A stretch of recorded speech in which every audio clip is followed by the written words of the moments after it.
Hello, everyone, and welcome back to English Pod. My name is Marco. And my name is Catherine, and today we have an advanced media level lesson, so that's the very highest of our levels. Right, and we're going to be talking about a very popular tradition in North America, a Thanksgiving dinner. Okay, so Thanksgiving is a very special holiday for Americans, and Canadians also celebrate it. But on different dates, right? Canadians have it on a different date. Exactly. I'm not sure what the Canadian date is, but Americans celebrate it at the end of November. The day changes every year because it's a Thursday, but we usually have the day off from work or school, and we all eat together and celebrate the year and celebrate the harvest and celebrate our families and friends. So this tradition of Thanksgiving, what do you commemorate or what do you celebrate? Well, we actually celebrate the first harvest that the Pilgrims had when they were right off the boat in New England. So that's the eastern part of America. These people had come from England, and they were trying to find a new land and a new life, and they ended up in the Massachusetts area. And they didn't know how to farm. And they didn't know how to work the land. And so the Native Americans who were living there at the time helped them out, helped them grow corn, helped them find out how to use the land in a productive way. And so when that first harvest happened, everyone was able to grow, it's actually a year after they arrived, everyone was able to grow corn and food and crops, and then they all shared a meal together to celebrate this wonderful occasion. Wow. And it actually helped them survive the winter because most of the Pilgrims, most of the settlers, they died during the first winter. And so this was a really great thing for them. Wow. That's really interesting. An interesting aspect of history and why this is celebrated mostly, as you say, in North America and Canada, and that's why many other countries don't really have it. But it's a popular get-together, and, well, what you usually have is a turkey, right? Exactly. So turkey is a very big bird, and they go gobble, gobble, gobble, gobble. And they have that kind of really red, long kind of thing on their necks. And big tail feathers. And they're delicious. But the funny thing is about turkey that there's a chemical in it that makes you very sleepy. Well, not a chemical. There's a protein in it that makes you very sleepy. Oh, really? I didn't know that. So the joke is that after you eat dinner on Thanksgiving, everyone falls asleep on the sofa. Well, Thanksgiving meals in the United States are very, very big. They're very elaborate, right? You not only have turkey, but you have pumpkin pie, and you have mashed potatoes and gravy, and just like a table full of food. Exactly. And it's a way to celebrate, well, to give thanks for all the things that you have. And so we like to cook a lot of food to celebrate that. And they're all fall foods. So squash, pumpkin, potatoes, things like that. All right. So we have a dialogue here. So it's just that. It's a guy who is preparing a turkey dinner and also preparing pumpkin pie, but he's doing it in a very peculiar way. So why don't we listen to the dialogue, and then we'll come back and just talk a little bit about the different terms that he used.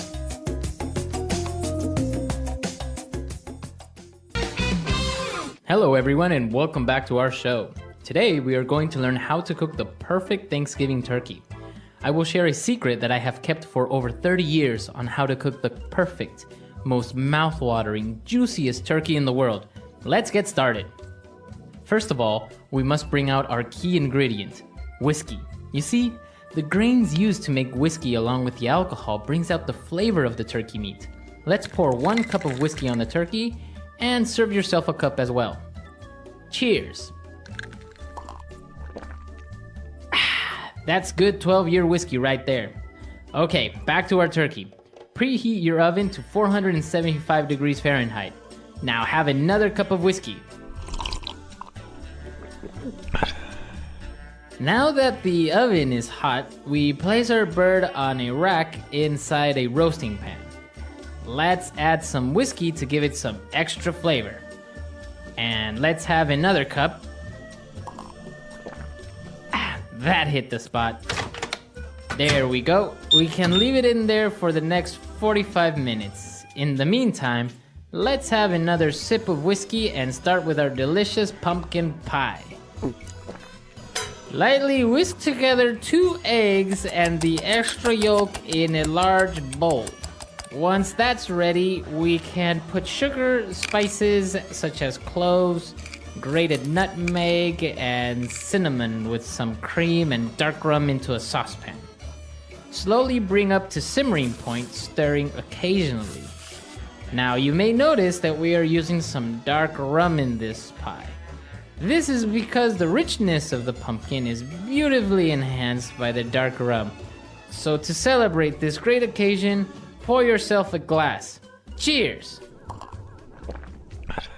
Now that we have finished with the filling, let's bake the pie for 45 to 50 minutes until the filling has puffed up around the edges and the center is almost set.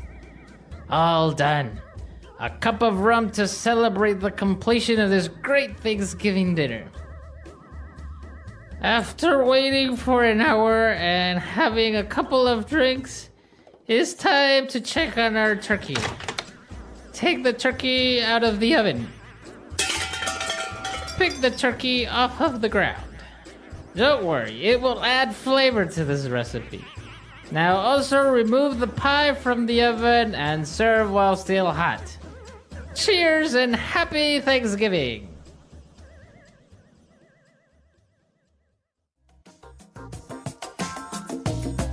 All right, we're back. So I think this is going to be one great Thanksgiving dinner for him. Oh my gosh. And talking about this is making me so hungry. This always happens when we have food lessons. What about, do you have any family members who actually drink a little bit too much during Thanksgiving?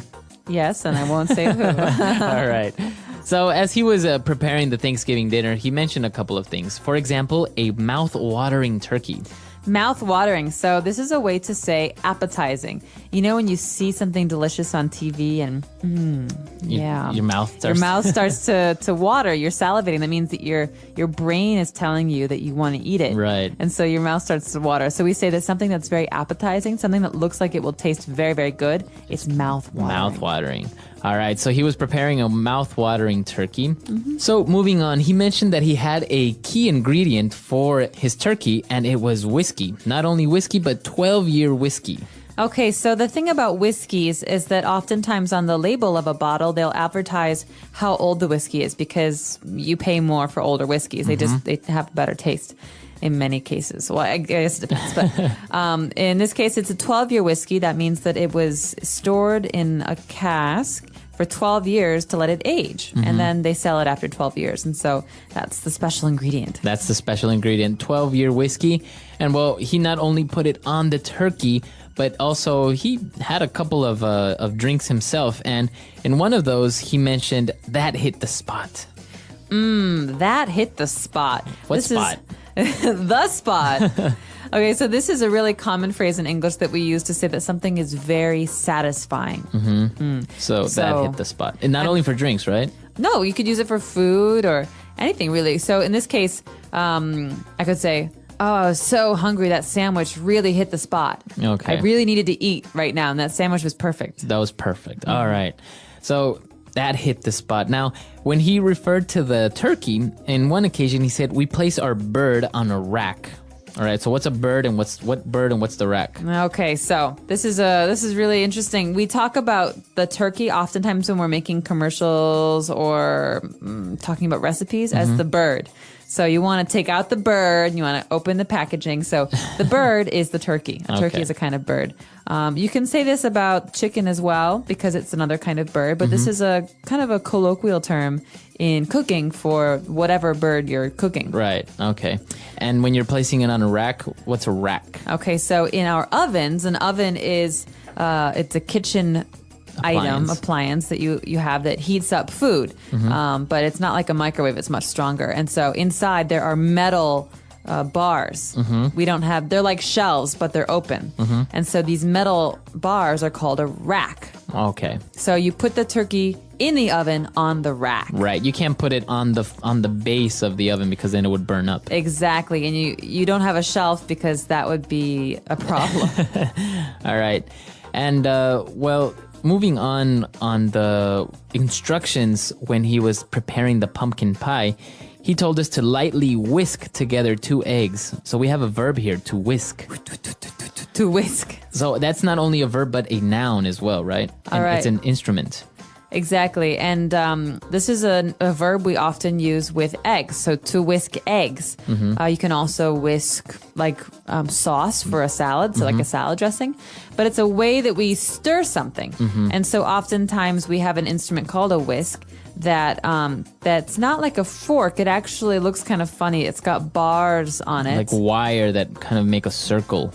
Exactly, and they are very thin wires, and you usually stir very, very, very quickly. Especially if you have eggs, this will break up the egg, and Right. it becomes kind of like foamy. Foamy, yeah. To make like an omelet, for example. Exactly. So to whisk is a kind of it's a way to stir. Okay. And then he mentioned some ingredients such as sugar, spices, and grated nutmeg. So what is this verb, grated nutmeg? Or an adjective, grated? Exactly. So this adjective grated means that, it's a kind of way to cut up something. And so you often hear the term grated cheese.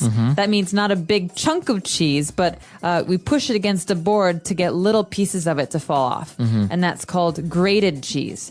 And so in this case, we have grated nutmeg. That means that it's been kind of, the nutmeg comes in Very pods. small pieces. Yeah, pieces, and we're breaking it down. All right. Very good. And he also mentioned something about bringing the sauce to a simmering point. What is that simmering point?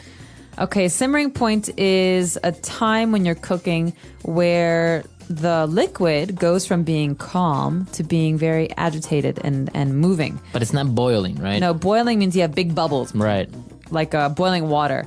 But simmering is where it's kind of little bubble. There's a little bit of action on the surface of the Okay. liquid, but it's not boiling. It's in the middle between flat and calm and agitated and boiling. Boiling. Okay, so that's the simmering point. Very good. And that's pretty much all of the interesting phrases in the dialogue. There are a lot more, but we don't really have time to cover that huge amount of rich vocabulary. So why don't we listen to this dialogue one last time?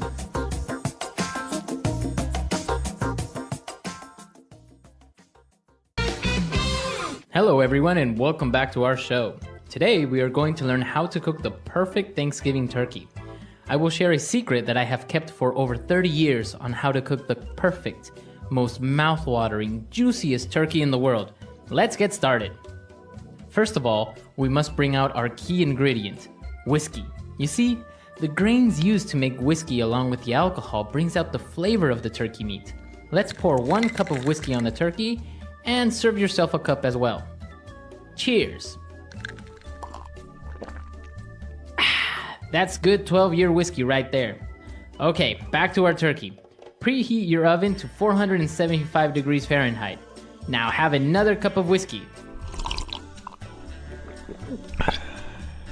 Now that the oven is hot, we place our bird on a rack inside a roasting pan. Let's add some whiskey to give it some extra flavor. And let's have another cup. That hit the spot.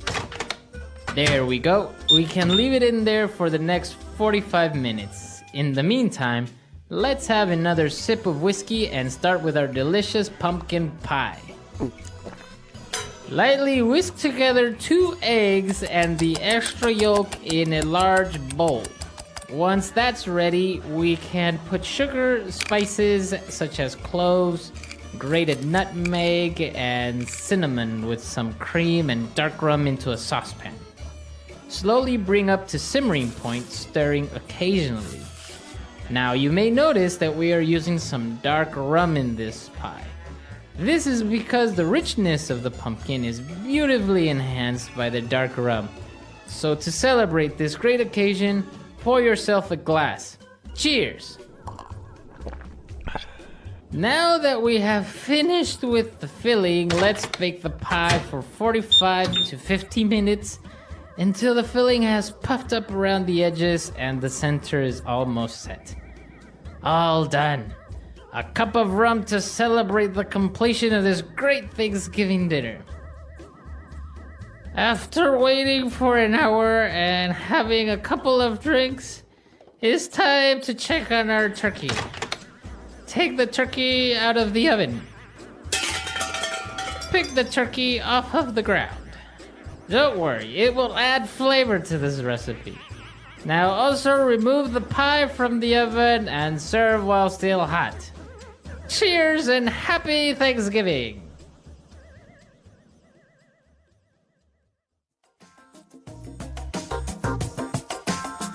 All right, we're back. So Thanksgiving dinner, really popular. Catherine, have you ever cooked or are you into the whole Thanksgiving feast? I'm very into it. It's my favorite holiday in America, mostly because everyone gets to celebrate it. It's not religious, so you don't have to worry about other people not celebrating it or not knowing what to do. And it's also a celebration about family and food, and so it's a wonderful experience to have Thanksgiving because you're with everybody. And we always say in America that if someone doesn't have a place to go on Thanksgiving, you should invite them to your house. That's true. And so it's a very inviting and warm holiday. And I love cooking, and I love being in the kitchen, and I love having people in the house cooking. And so, yeah, I've definitely been a part of the cooking side of things. Now, in many movies, they kind of mock this holiday because it's a time where everyone gets together, as you say, no matter religion, creed, or race. And that also causes for a lot of family members to get together and argue and have discussions about politics or talk about family problems and stuff like that. So what do you think of that? Well, I think it's an exaggeration, but it happens. People get very stressed out during the holidays. They call it the holidays because this is beginning where you have Thanksgiving and then later Christmas. But I personally don't have experience with that really on Thanksgiving because it's such a happy holiday for us. So, and in my family, arguments about politics and history and all that is very encouraged. And so it's just a part of the holiday where we have one person at the table who says this and the other person says this and you're all drinking and it's fun. I look forward to it. All right, very good. So if you guys have any other questions or doubts about this holiday, because as we say, it's very common in North America and Canada, you can come to our website, englishpod.com. And if you have any other questions or suggestions, you can leave those there as well. We look forward to hearing what you have to say, and happy Thanksgiving. Happy Thanksgiving. Bye, everyone. Bye.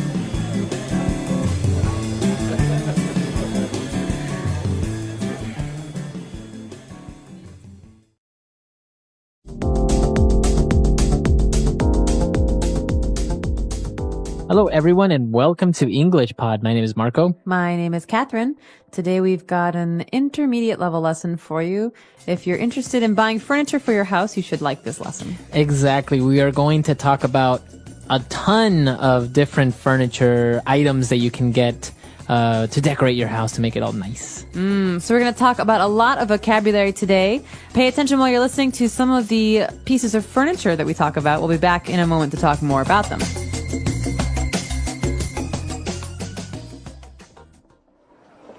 How about this floor lamp?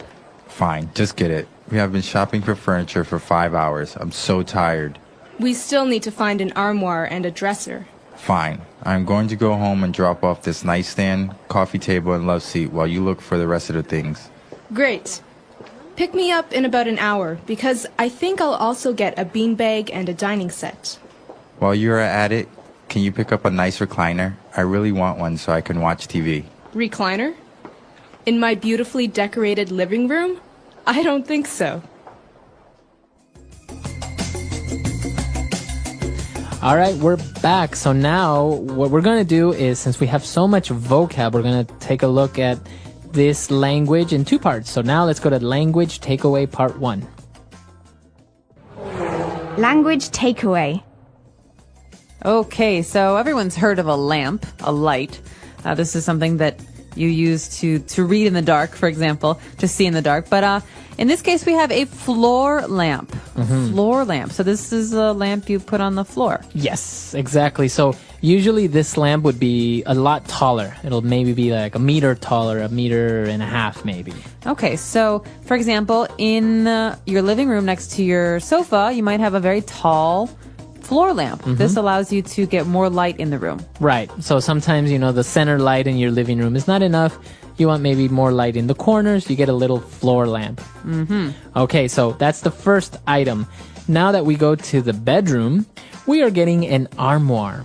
Okay, an armoire. This is kind of like a wardrobe. It's a piece of furniture we use to keep clothes in, but usually they're hanging clothes. Okay, so a closet is usually inside a wall, right? Right. So a closet's a part of your house. It's not furniture. Right. So an armoire is the same as a closet, but it's not in the house, like in the walls. It's outside. It's a piece of furniture. It's a big box. Yeah, I could pick it up and move it. Okay. Yes. So an armoire is a tall place to keep clothing. Usually you hang your clothes. You hang your shirts and your dresses and your coats.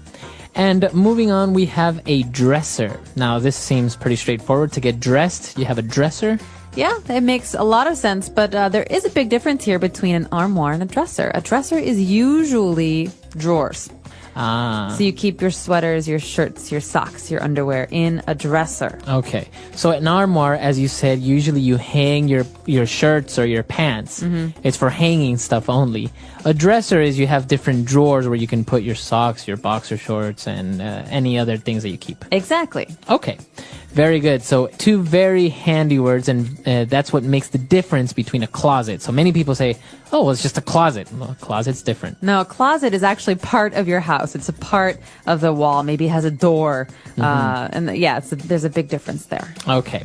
So moving on, we have a nightstand that's also usually in the bedroom. That's right. So I always wondered, why is it called a nightstand and not a day stand? Well, a nightstand, it makes sense. It usually has a lamp on it, a light on it. And so when you're in bed and you want to read, you have a nightstand next to you to put your lamp so you can turn the lamp on. Usually I also keep my books here. So when I'm reading, I put my books down, then I go to sleep. Some people also keep their glasses and their alarm clock on a nightstand. Okay. It's a small table that stands next to your bed. Very good. And our last word for language takeaway part 1, we have a coffee table. Okay, so with the coffee table, Marco, we're moving back into the living room. And in the living room, you have a sofa, you have some chairs. You need a table, but you don't want a big table. You want a small table or a very short table. This is a coffee table. It's called a coffee table. I'm not really sure why. I guess because if you're having coffee in the living room, this is where you put the coffee. That's right. And we even have something called coffee table books. These are big, beautiful books, hardback books that have many pictures that you put on your coffee table to look nice. It's not for you to read all the time. Well, I read them, but it's more important to use these books to look nice. Yes. And this is interesting though, because in many other countries, they're not really called a coffee table. So a direct translation wouldn't really help you in many cases. No.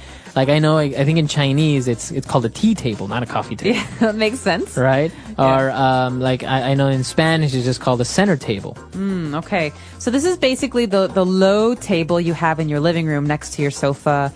In front of your sofa, actually, so you can have tea or coffee and read books. Or put your feet up while you're watching TV. Not in my house when I was a kid. All right, so now why don't we go back, listen to the dialogue again, and we'll be returning a little bit with more vocab.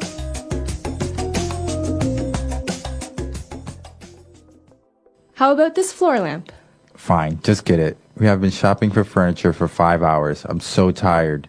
We still need to find an armoire and a dresser. Fine. I'm going to go home and drop off this nightstand, coffee table, and love seat while you look for the rest of the things. Great. Pick me up in about an hour, because I think I'll also get a beanbag and a dining set. While you're at it, can you pick up a nice recliner? I really want one so I can watch TV. Recliner? In my beautifully decorated living room? I don't think so. All right, we're back. So now let's take a look at language takeaway part 2. Language takeaway. Coming up, we have one of my favorite phrases in the English language. I don't know why I like it so much, but it is a great name for a piece of furniture. A love seat. Love seat. Okay.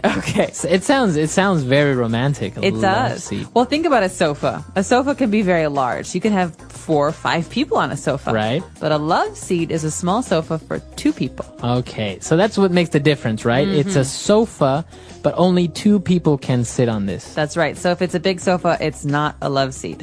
And what about if it's one, because usually sofa sets, you have a love seat, a big one, and you have one, sometimes an individual one. Do you just call that a chair? Yep, a chair. A chair. Okay. Exactly. We'll come to it in a minute. There's a special kind of chair that it might be, but we're not quite there yet. First, we have another kind of chair, which is very special and reminds me a lot of the 1970s. Right. We have a bean bag, and this is actually a piece of furniture that's still very popular in many places. And it's called a bean bag because it's a huge bag that is filled with beans. Right, beans or something soft. And when you sit on it, it looks like a ball, but when you sit on it, it can change shape. Right, it molds to what shape you are. And usually they're very light. And a lot of times, I hate to say it, a lot of times bachelors' apartments have these. That's right. It's actually very cheap piece of furniture, and it's comfortable. Sometimes if you're watching TV, you can just sit on your beanbag and watch TV. Even I know some people may, fall asleep on a beanbag as guests. I've never slept on, well, maybe once, but I don't remember sleeping on a beanbag. I imagine it's quite uncomfortable. Yeah, for your back. But moving on, after a beanbag, which is a good and informal piece of furniture, we have a dining set, which is a lot nicer. Okay, dining set. All right, so a dining set has many pieces.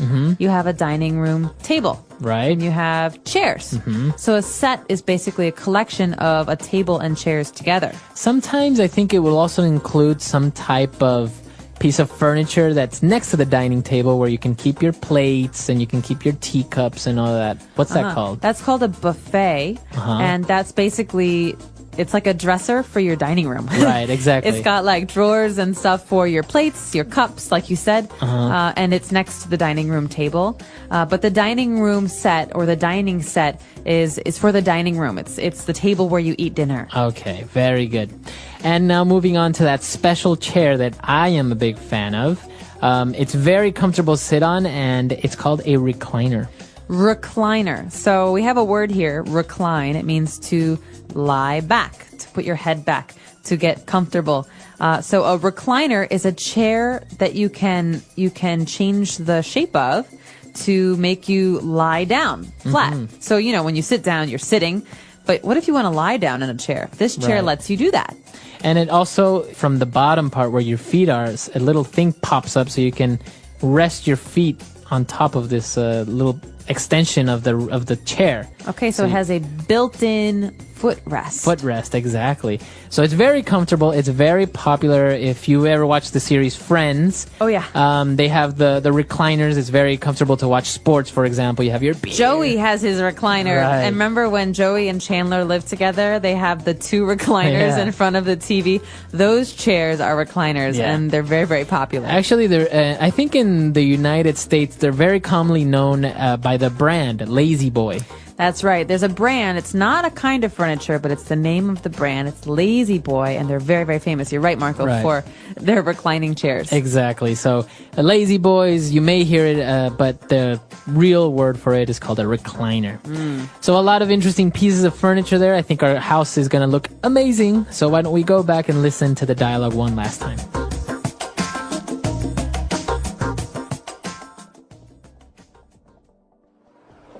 How about this floor lamp? Fine, just get it. We have been shopping for furniture for 5 hours. I'm so tired.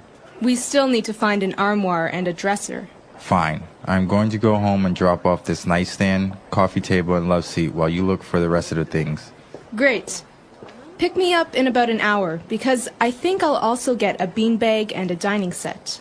While you're at it, can you pick up a nice recliner? I really want one so I can watch TV. Recliner? In my beautifully decorated living room? I don't think so.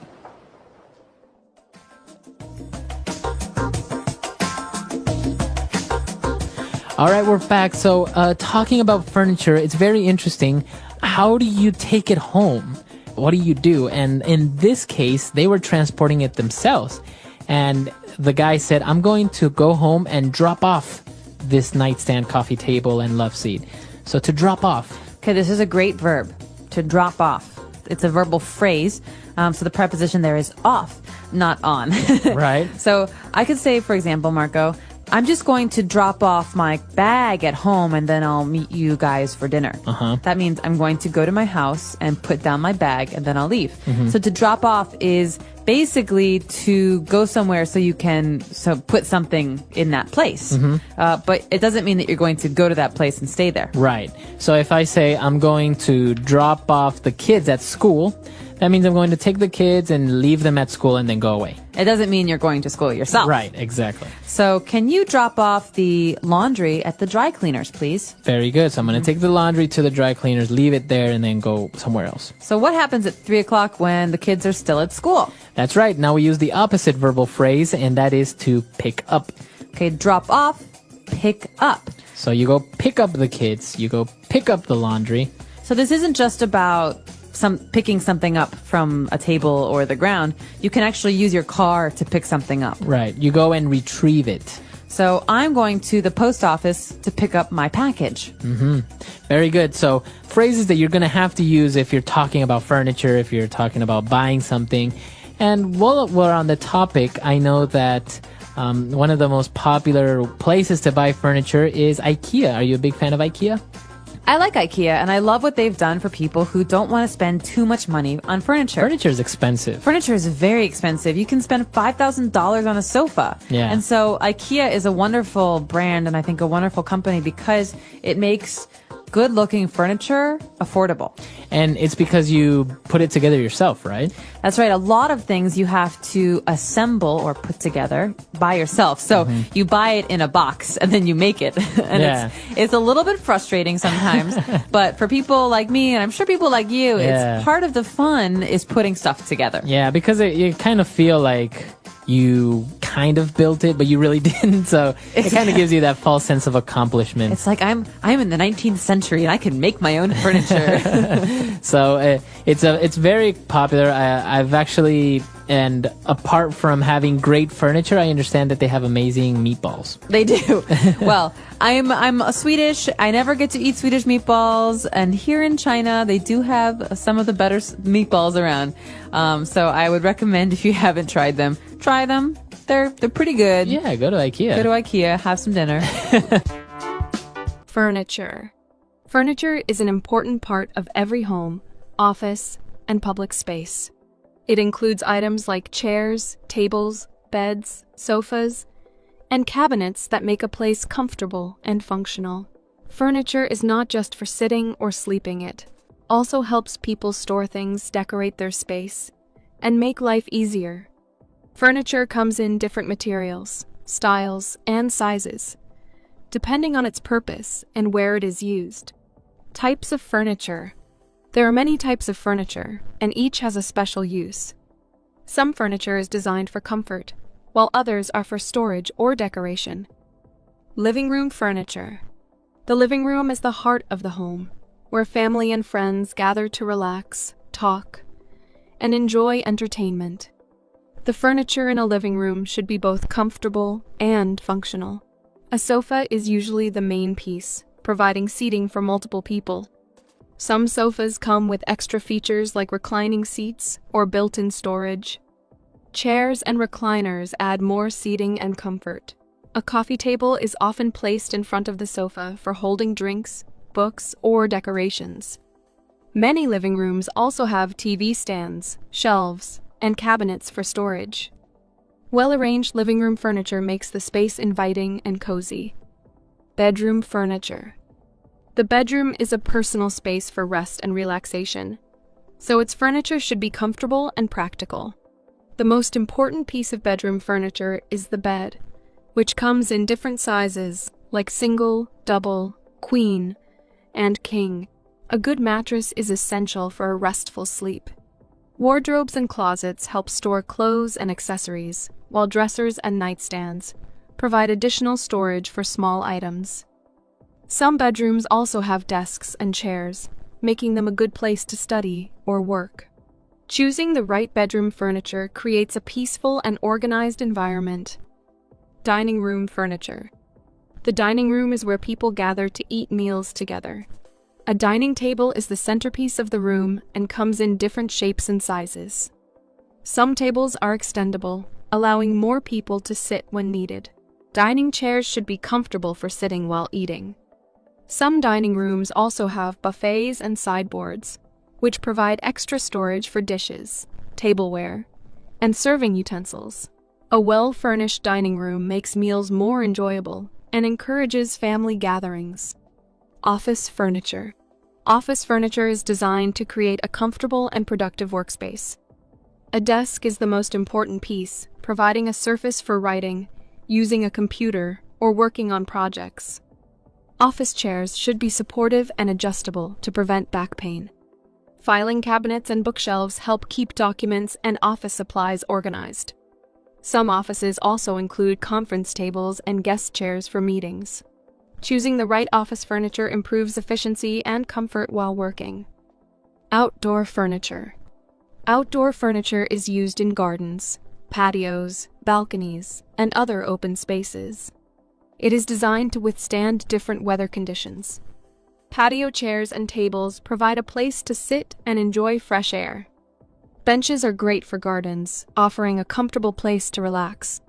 Some outdoor spaces have hammocks and swings, which add fun and relaxation. Many outdoor furniture pieces are made from weather-resistant materials like metal, plastic, or treated wood. Having good outdoor furniture makes it easy to enjoy nature and spend time outside. Materials used in furniture. Furniture is made from different materials depending on its purpose and style. Wood is one of the most popular materials because it is strong and durable. Different types of wood, such as oak, pine, and mahogany, are used in furniture making.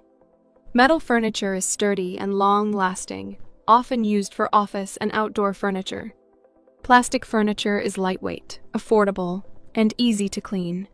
Glass is commonly used for tables and shelves, adding a modern touch.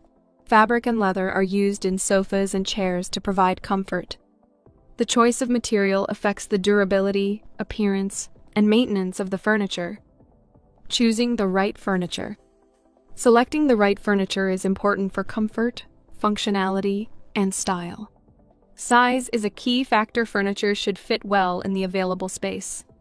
Comfort is essential, especially for sofas, chairs, and beds. Durability matters because high-quality furniture lasts longer. Design and style should match the overall look of the room. Some furniture pieces offer extra storage, such as beds with drawers or coffee tables with shelves. When choosing furniture, people also consider budget, maintenance, and personal preferences. Making the right choices creates a comfortable and stylish living space. Taking care of furniture. Proper care helps furniture last longer and stay in good condition. Wood furniture should be cleaned with a soft cloth and polished to maintain its shine. Fabric furniture needs regular vacuuming to remove dust and dirt. Leather furniture should be cleaned with a damp cloth and treated with conditioner to prevent cracks. Metal furniture should be wiped down to prevent rust. Glass furniture should be cleaned with a glass cleaner to remove fingerprints and dust. Taking care of furniture ensures it remains beautiful and functional for many years. The importance of furniture. Furniture plays a big role in everyday life. It makes homes, offices, and public places more comfortable, organized, and functional.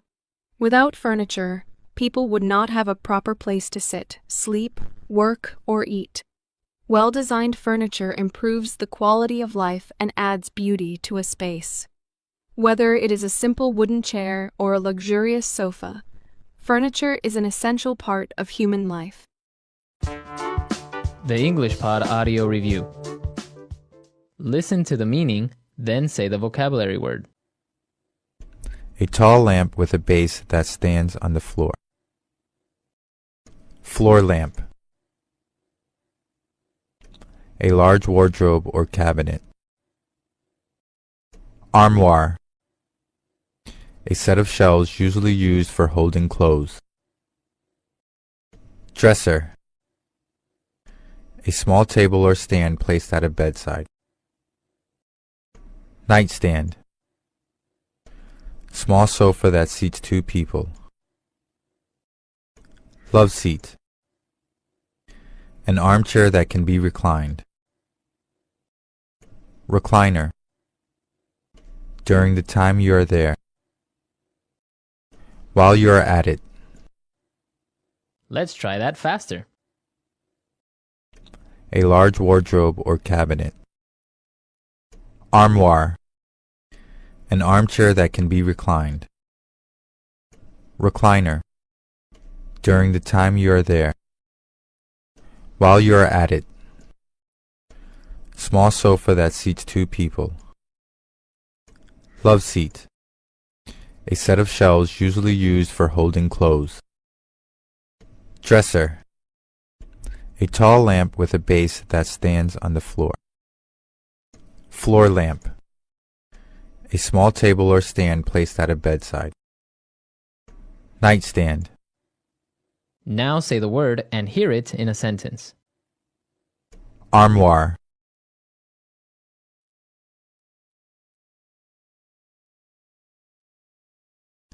My sister prefers armoires to dressers because she can see everything at once. Armoire.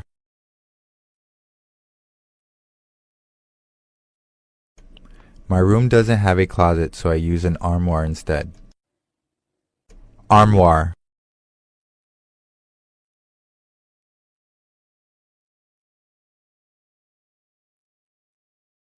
He gazed longingly at the antique armoire with its carved wood and faded paintings, but he only had $50 in his pocket. Dresser. Please make sure you put your clothes away in your dresser. Dresser. He took some change out of the piggy bank on his dresser. Dresser.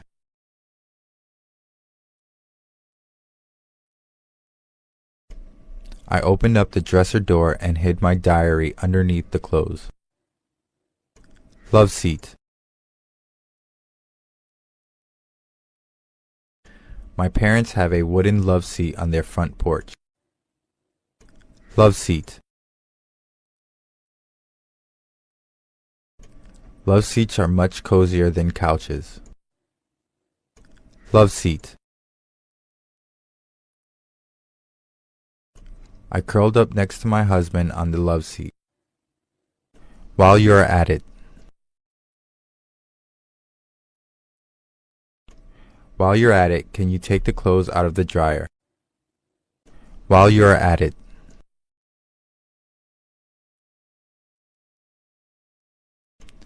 While you're at it, can you make sure the dogs have enough water in their bowl? While you are at it. Can you pick up some coffee while you're at it? Recliner.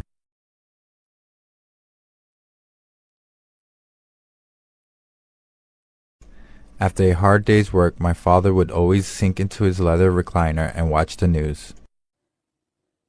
Recliner.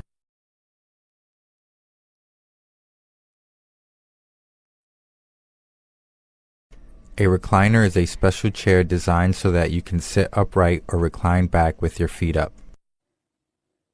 Recliner.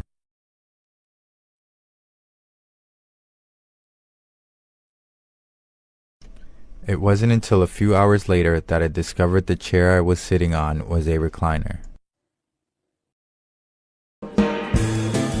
Hello, English learners. Welcome back to English Pod. My name is Marco. And I'm Erica. Today, we're bringing you a lesson about the office, so something related to business, right? That's right. And in this lesson, we're learning language you can use to tell someone they did a good job. Okay, so a job well done. You want to praise somebody. That's right. So we're going to listen in as a manager praises his employee on a presentation. Okay, so before we listen to the dialogue, let's take a look very quickly at vocabulary preview. Vocabulary preview. Well, we're going to hear both of these words in the dialogue, and the first one is a whiz.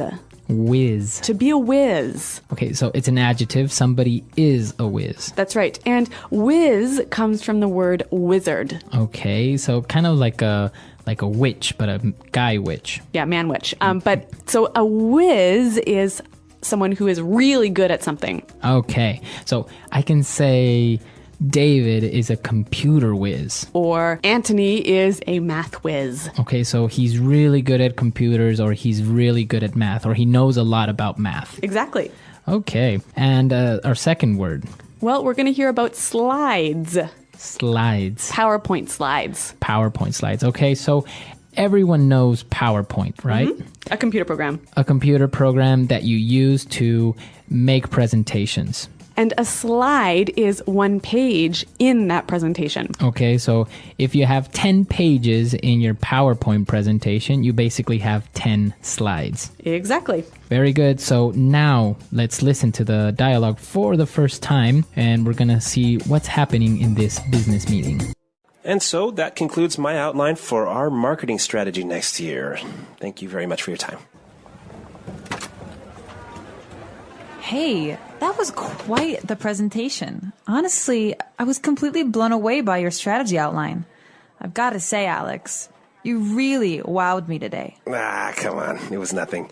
I'm just doing my job. No, I think you deserve some recognition here. I mean, if I look back on your previous presentations, this is a huge improvement. Well, Kristen did give me a hand with the slides. She's a real whiz on PowerPoint. And I saw that you took on board my feedback about pricing strategies. I really appreciate you taking the time to think through my suggestions. Yeah, well, that was some good advice. You made some really good points. Well, I just wanted to say, well done. Really, you did a great job. All right, well, it sounds like the employee is a little bit shy or embarrassed by receiving all of these compliments. Yeah, I guess he's kind of being humble about it. Exactly. So why don't we move on to the language now? There are so many really useful phrases in this dialogue that I think we're just going to focus on those today. So let's get started with Fluency Builder. Fluency Builder. Okay, so today on Fluency Builder, let's start with our first phrase. The boss was so impressed with the presentation that he said, I was completely blown away. To be completely blown away. Okay, so to be completely blown away. Or to be blown away. All right, so what does that mean, to be blown away? To be surprised and amazed, but in a very positive way. Okay, so I can say, I'm surprised, I'm amazed, but I'm still not very clear on this. Why don't we listen to a couple of examples of how we could use this phrase? Example 1. Carl blew me away with his knowledge of political science. Example 2. I was blown away when I heard that Jenny and Rick had gotten married. They've known each other for less than a month. Example 3. My parents were blown away when they found out I had a tattoo. Okay, so I think that's a little bit clearer now. And this is a wonderful way to give your praise to someone when they do something really amazing. Okay, so completely blown away. You blew me away. That's right. Now, what about our second word? Well, it's quite similar. The boss said that you really wowed me. You wowed me. To wow someone. Okay, so it's spelled W-O-W, wow. So when you wow someone, you make that person go, wow. Okay, so you impress somebody. Yep. To wow someone. I can use it as a verb. Yep. You wowed me. I want to wow you. Well, I want you to wow me. Okay, so wow. Now, let's take a look at our third phrase. The guy, he's a little bit shy. He's trying to be a little bit humble about, receiving so many compliments. So he says, oh, it was nothing. It was nothing. Really, it was nothing. It was nothing. So that's a way of saying it wasn't hard or it's not a big deal. It's not that important. Exactly. So if somebody's saying, wow, thank you so much for lending me your car. Don't it was worry about nothing. It was nothing. Mm-hmm. All right. It's a polite way, actually, to respond to a nice compliment. Very good. So before we move on to our next phrase, let's listen to a couple of examples with it was nothing. Example 1. Thanks for lending me your car this week. I really appreciate it. It's okay, really. It was nothing. Example 2. I can't believe you organized this surprise birthday party. Thank you so much. Don't worry about it. It was nothing. Okay, so I think that's pretty clear. Now, our final phrase here for Fluency Builder. the employee said that Kirsten gave him a hand. Okay, so to give someone a hand. Give me a hand. Give me a hand. Basically to help someone. Help me or assist me. Okay, so to help someone, give me a hand or let me give you a hand. That's right. All right, very good. So great phrases in Fluency Builder today. I think it's time for us to listen to the dialogue for the second time. We're going to slow it down a little bit so we can catch all these phrases, and then we'll come back. And so that concludes my outline for our marketing strategy for next year. Thank you very much for your time. Hey, that was quite the presentation. Honestly, I was completely blown away by your strategy outline. I've got to say, Alex, you really wowed me today. Ah, come on. It was nothing. I'm just doing my job. No, I think you deserve some recognition here. I mean, if I look back on your previous presentations, this is a huge improvement. Well, Kristen did give me a hand with the slides. She's a real whiz on PowerPoint. And I saw that you took on board my feedback about pricing strategies. I really appreciate you taking the time to think through my suggestions. Yeah, well, that was some good advice. You made some really good points. Well, I just wanted to say, well done. Really, you did a great job. Okay, so like we said before, there's a lot of really helpful phrases in here. And we're going to look at a few more of these in putting it together. Putting it together. Okay, so let's start with the first phrase. The boss was quite impressed with him, and he said, that was quite the presentation. That was quite the presentation. All right, quite the presentation. So this phrase, quite the presentation, it means it was good, right? Mm-hmm. It was special. It was very good. Yep. Now we can take the noun presentation out and replace it with any other noun. All right, so I can say Bob is quite the basketball player. Mm-hmm. Why don't we listen now for a few more examples? Example 1. I heard you are quite the dancer. Can you teach me some moves? Example 2. Carl is quite the ladies' man. He is very good when it comes to talking to girls. Example 3. Nancy is quite gifted at math. She can solve any math problem you give her. So you're saying in a very good way that something is very good. Or special. Very special. Yep. Mm-hmm. All right. So the boss was very impressed with the employee, and he said, and I saw that you took on board my feedback. To take on board my feedback. Okay, so take on board something. Mm-hmm. So here, my feedback is my suggestions, right? Mm-hmm. And when you take on board my feedback, you accept my feedback and you use it. Okay, so I can say, for example, I want you to take on board my ideas. Mm-hmm. Or Jenny took on board a few of my suggestions. I was really happy. Okay, very good. So to take on board, to accept and use. All right, so take on board feedback, take on board suggestion, take on board ideas. Okay, very good. And we have one more phrase. I'm putting it together today. To think something through. To think it through. Okay, so think it through.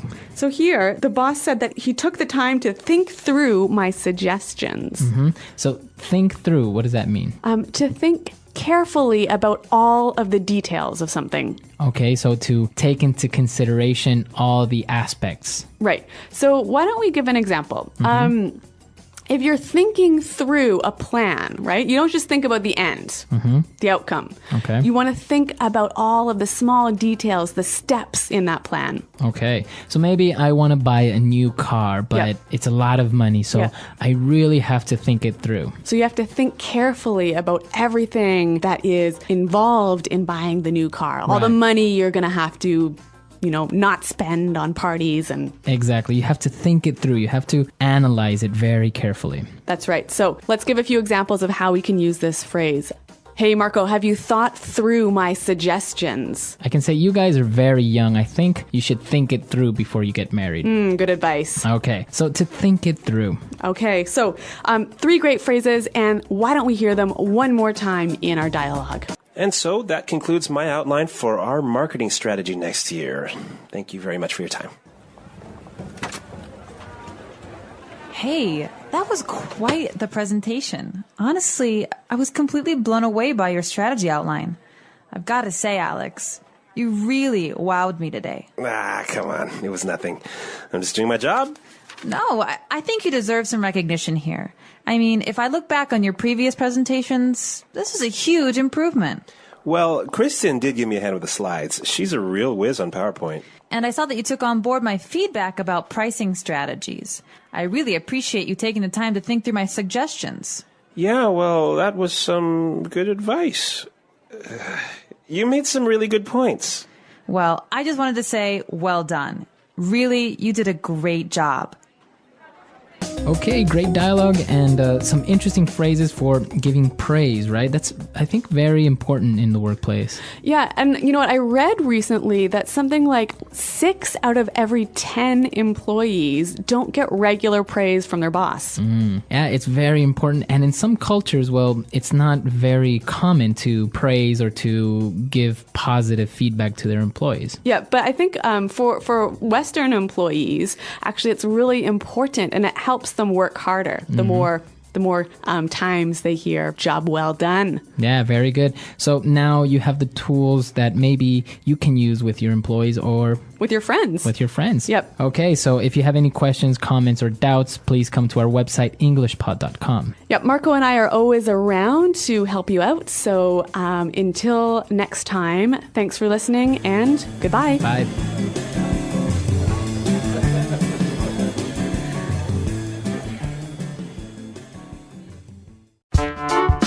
The English Pod Audio Review.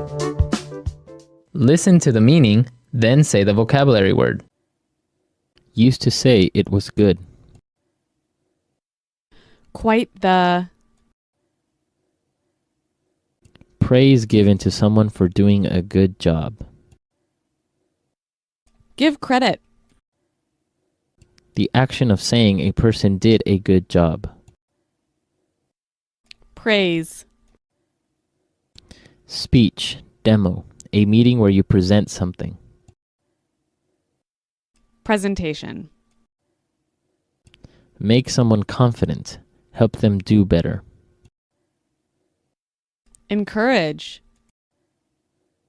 To tell the truth, frankly speaking. Honestly. To publicly give special attention to someone for doing a good job. Recognize. Impressed by. Blow someone away. Suggestions for improvement. Constructive criticism. Amaze, impress. To wow someone. Used to show humbleness. It was nothing. Are entitled to. Deserve.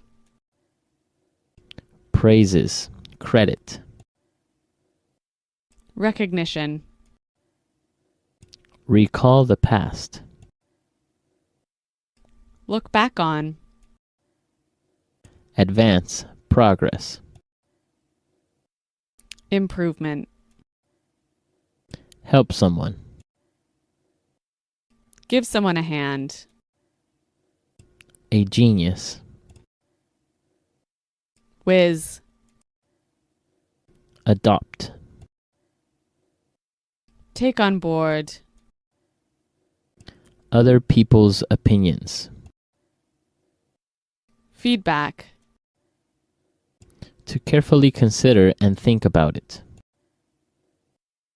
Think through. Good job. Well done. Let's try that faster. Used to show humbleness. It was nothing. Amaze, impress. To wow someone. A genius.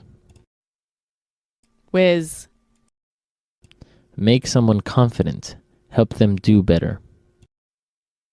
Encourage. Help someone. Give someone a hand.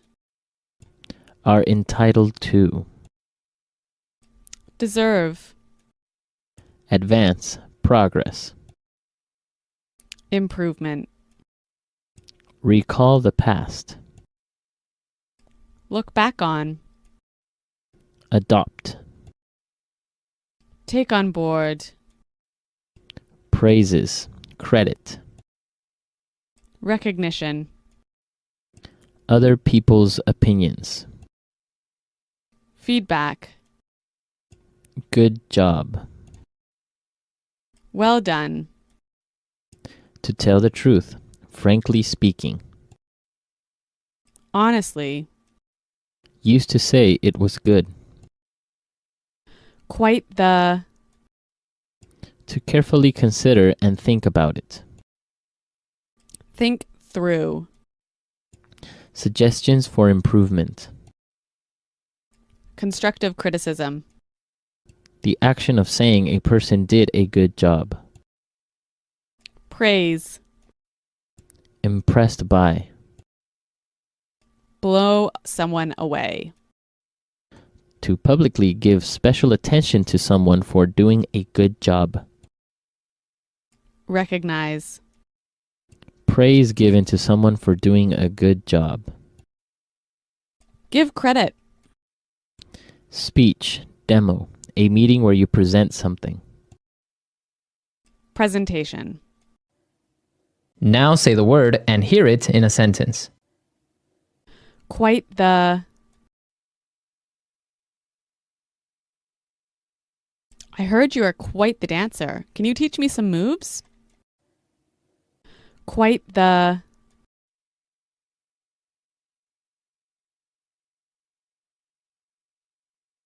Carl is quite the ladies' man. He is very good when it comes to talking to girls.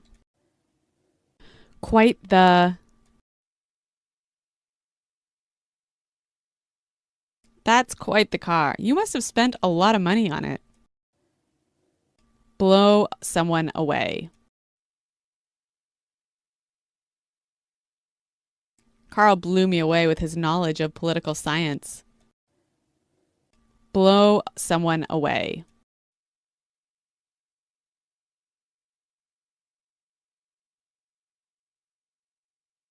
I was blown away when I heard that Jenny and Rick had gotten married. They have known each other for less than a month. Blow someone away.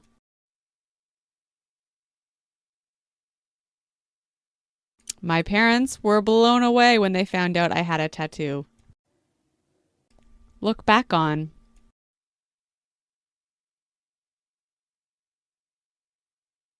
When I look back and remember everything I did in high school, I feel so stupid.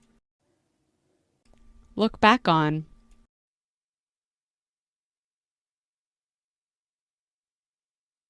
When I look back, I'm amazed at all I have accomplished.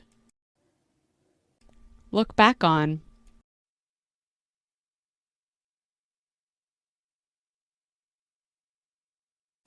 We raised 3 kids and worked full-time, so sometimes I look back and wonder how we did it. Take on board.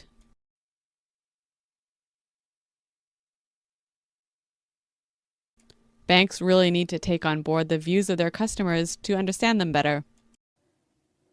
Take on board.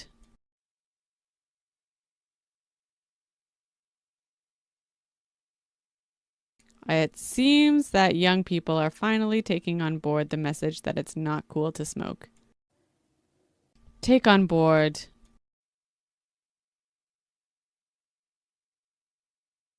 Mike is not the type of person that takes on board any feedback. Think through. I really need to think through my options in order to make a decision. Think through.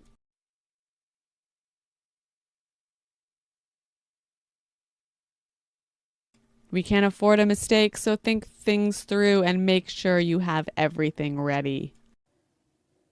Think through.